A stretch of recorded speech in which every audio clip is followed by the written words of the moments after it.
1, 2, 3, 4! Run up your engine!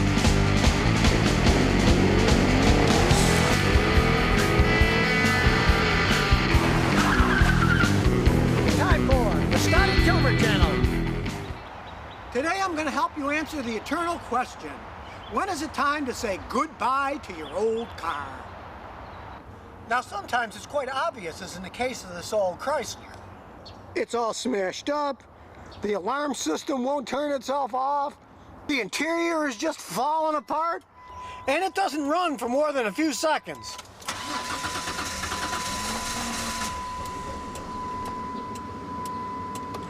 So it's a pretty easy decision in this case to send it to the auto graveyard. But often it's much harder to make a clear-cut decision on whether you should keep putting money into a car or give up and get another one. So today I'm going to give you some tips on how to decide whether you should get a new car or not. Now you can't just go by mileage. For example, my Celica here has 234,000 odd miles on it. And it still runs like a clock, shifts like a dream, has freezing cold air conditioning, so you can't just go by mileage.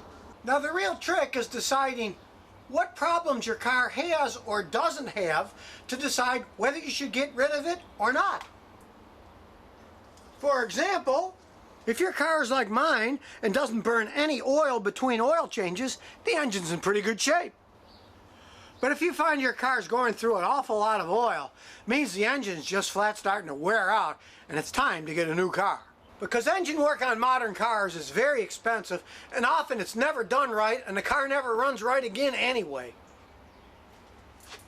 Now with the use of computers going wild in modern cars, you can take advantage of that by using one of these giant scan tools to check all that stuff.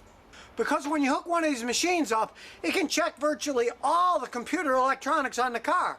And if you don't have any serious problems, this will tell you right away. I personally spend a lot of my work time using these computers to tell customers what's wrong with their cars, and sometimes I just say, hey, you might think about getting a new one because the electronics are just going out on this one. And that's where you need to find a good, honest mechanic like me, because unfortunately, there's lots of guys out there that aren't going to tell you the truth. Over the years, I've met lots of mechanics that'll tell people they got a decent car because they think, hey, in the next couple of years, I'm going to make a lot of money fixing that junker. So you need a good mechanic to give you advice. One who cares to give good service to his customers and not just see them as a way to make money. And I've been doing this for the last 45 years and have lots of happy customers, and I don't have to spend a nickel in advertising. Because if you make people happy, believe me, they're going to tell people about you and you'll have more customers than you can ever handle. So you can be honest with the ones that you have. You don't have to make up stuff. You just have to fix the things that actually are broken and tell them the truth. Because the truth isn't always as obvious as this junker Chrysler behind me. And with modern cars getting more and more complicated, you really need to find an expert who understands them, who's going to be honest with you to tell you the truth about whether your car really needs to be replaced or whether you can fix it at a reasonable price. Heck, I became a mechanic years ago because I didn't trust anybody to work on my cars, so I figured, why not learn how to do it myself? And although I seem to be somewhat of a dying breed these days, there's still plenty of guys like me around that you can find that'll give you honest advice.